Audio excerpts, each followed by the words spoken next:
Hello student, DElEd और semester की class. आप लोगों ने खनिज तत्वों के बारे में पढ़ा, खनिज अयस्कों के सांद्रण के बारे में पढ़ा। अब धातुओं के निष्कर्षण के लिए कैसे क्या व्यवस्थाएं होती हैं ये भी आप लोग पढ़ेंगे। सांद्रित अयस्क का धातु ऑक्साइड में परिवर्तन भी कल मैंने बता दिया, निस्तापन बता दिया मैंने, और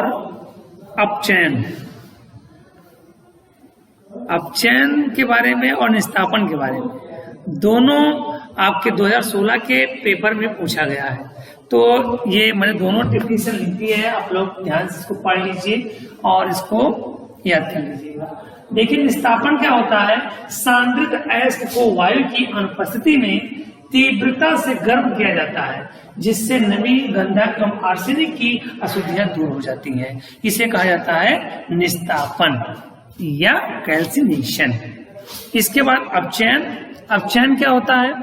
अपचयन में निस्तापित अयस्क को कोक एवं चूना पत्थर की निश्चित मात्रा के साथ जब मिश्रित किया जाता है तो इसे वात्या भट्टी के कप में कोण की व्यवस्था से गिराया जाता है। गिराए जाने के बाद इसमें क्या होता है, जब इसमें जब गिराया जाता है तो इसमें जो है वायु से कोक के लिए जो क्या होता है, इसमें ऑक्सीजन की आपूर्ति होती है और वात्या भट्टी में निम्नलिखित प्रक्रिया होती है।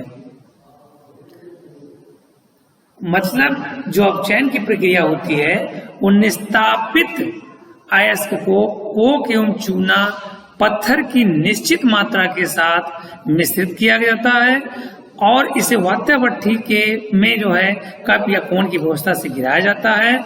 इनके लिए भट्टी के भीतर से निचले भागों में गर्म वायु प्रवाहित की जाती है और इस वायु से कोक के कोण के लिए ऑक्सीजन की आपूर्ति होती है और वात्या भट्टी में निम्नलिखित क्रिया होती है। जो रिएक्शन मैंने यहाँ पे लिखा है, कार्बन और ऑक्सीजन की क्रिया हुई और यह कार्बन डाइऑक्साइड बनाई प्लस ऊष्मा एग्जॉस्ट हुआ। फिर कार्बन डाइऑक्साइड की क्रिया कोक से कराई गई तो इसमें 2CO कार्बन मोनोऑक्साइड आपकी प्राप्त हुई। और इसके बाद फिर लोहे के निष्कर्षण में पत्थर की क्या उपयोगिता होती है, यानी चूना पत्थर की क्या उपयोगिता होती है, इसके बारे में हम बताते हैं। ये आपका फार्मूला लिखा हुआ है, CaCO3 यानी कैल्शियम कार्बोनेट, और इसको 1000 डिग्री सेल्सियस टेम्परेचर पर जब गर्म किया जाता है तो CaO और प्लस CO2 और ये G ये प्राप्त होता है। इसके बाद आता है जब ये रिएक्शन कंप्लीट होते हैं, इसके बाद आपका क्या बचता है, ये पिघला हुआ धातुमल जो होता है, कैल्शियम सिलिकेट धातुमल, ये बाहर निकलता है और आपका जो शुद्ध लोहा होता है वो इस बर्तन में नीचे जो है इस पार्ट में पिघले हुए लोहे की तरह जो है इकट्ठा रहता है। तो ये है आपका जो फिगर है, ये वात्या भट्टी का है। और वात्या भट्टी में जो फिगर होता है ये कई आपकी परीक्षाओं में पूछा भी गया है। इसमें कप तथा कोण की व्यवस्था से जो है हम तत्वों को जो मिक्सअप रहते हैं उनको गिराते हैं। 400 डिग्री टेम्परेचर पर इनको नीचे जैसे जैसे नीचे आते रहते हैं इनका टेम्परेचर बढ़ता जाता है और ये रिएक्शन होते हैं। और रिएक्शन के दौरान हम इसमें ब्लोअर तो लगे होते हैं और यहाँ पे हम गर्म वायु, यहाँ पर जो ब्लोअर लगे होते हैं और इस ब्लोअर में जो है हम गर्म वायु की जो है अंदर प्रवेश कराते रहते हैं।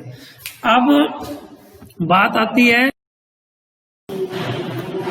तो जो वात्या भट्टी होती है उसमें ये सारी प्रक्रियाएं आपकी होती हैं। इसमें जो होता है गलित लोहा एवं धातुमल को वात्या भट्टी के तल पर स्थित अलग अलग द्वारों से निकाल लेते हैं और गलित लोहे को सांचों में ढाल देते हैं।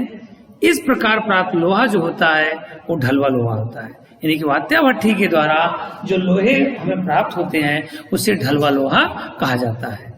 भारत में जो लोहा मुख्य रूप से बिहार, पश्चिम बंगाल तथा कर्नाटक में मिलता है। लोहे के निष्कर्षण के लिए प्रमुख आयरन एवं स्टील संयंत्र कहाँ पे हैं, भिलाई और दुर्गापुर। भिलाई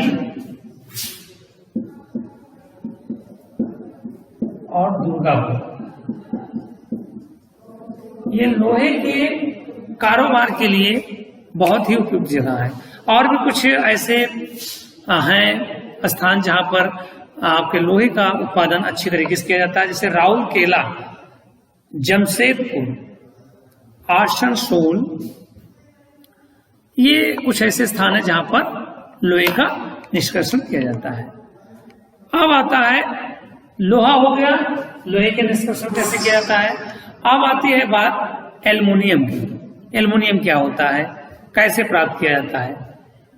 यह नीलाव श्वेत हल्की धातु है। एल्युमिनियम यानी डाल लीजिए, आप लोग पढ़ेंगे हम लोग एल्युमिनियम।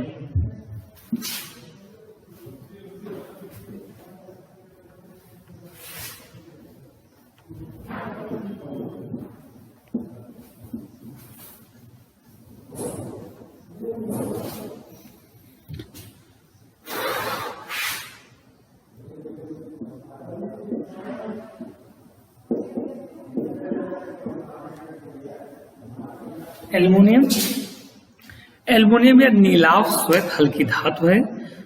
भूपर्कटी पर लगभग ये 7% एल्युमिनियम यौगिक है।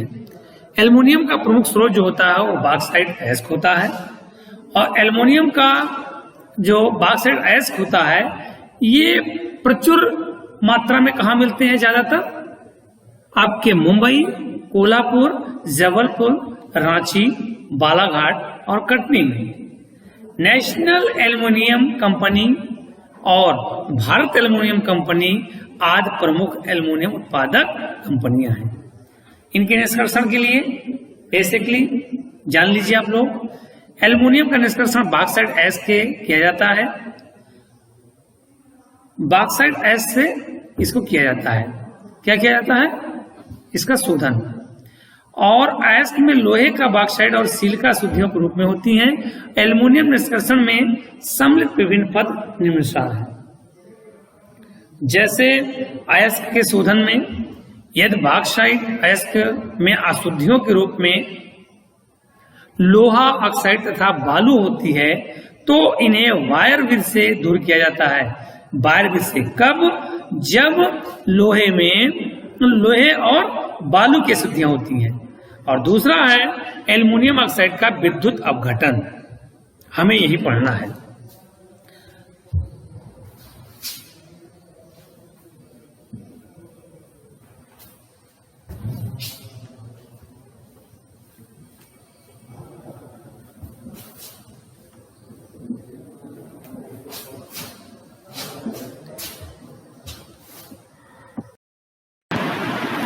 तो आप लोगों को पढ़ाया गया कि जो एल्युमिनियम के शोधन में क्या क्या प्रक्रियाएं होती हैं।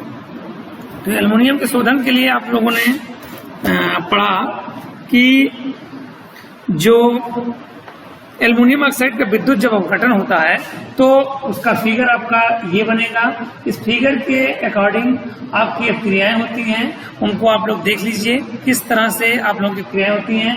पहले तो हम क्या करते हैं, एक लोहे के बॉक्स में कार्बन लेपित एक हम लोग कार्बन का स्तर इसमें लगाते हैं। उसके बाद में क्रायोलाइट और एल्युमिनियम फ्लोराइड का इसमें मिश्रण रखते हैं और कार्बन एनोड प्लस कार्बन चूर्ण को जो है मिक्स करके यहाँ पे एक हम लोग एनोड बनाते हैं। यहाँ पर आपका जो ये बन गया, इस प्रक्रिया के द्वारा जो अशुद्धियां होती हैं, ये जो क्षणें होती हैं वो सोख लेती हैं और एल्युमिनियम जो है वो बाहर निकलता है।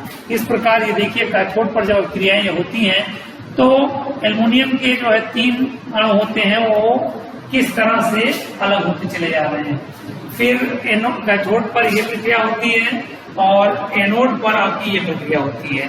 तो ये आप लोगों ने देखा कि एल्युमिनियम का कैसे शोधन किया गया। तो और इस शोधन के दौरान धातु लगभग 99% शुद्ध हो जाती है और इसका पुनः शोधन भी किया जाता है। तो ये अभी तक आप लोगों ने 2 धातुओं के बारे में पढ़ा, एक लोहा और एक एल्युमिनियम। दोनों के बारे में विद फिगर मैंने बता दिया है। कहीं अगर कोई त्रुटि होगी या नहीं समझ में आ रहा है तो आप लोग पूछ सकते हैं दोबारा। अब बात आती है धातु तथा अधातु में अंतर। ये आप लोग पढ़ लीजिएगा, बहुत ज्यादा डिफिकल्ट नहीं है, आप लोगों को पहले भी मैंने बताया है। लेकिन थोड़ा सा जान लीजिए कि हाँ, धातुएं जो होती हैं वो पीटने पर फैलती हैं, इनमें प्रसार होता है, जबकि जो है अधातुओं में ऐसा नहीं होता है। और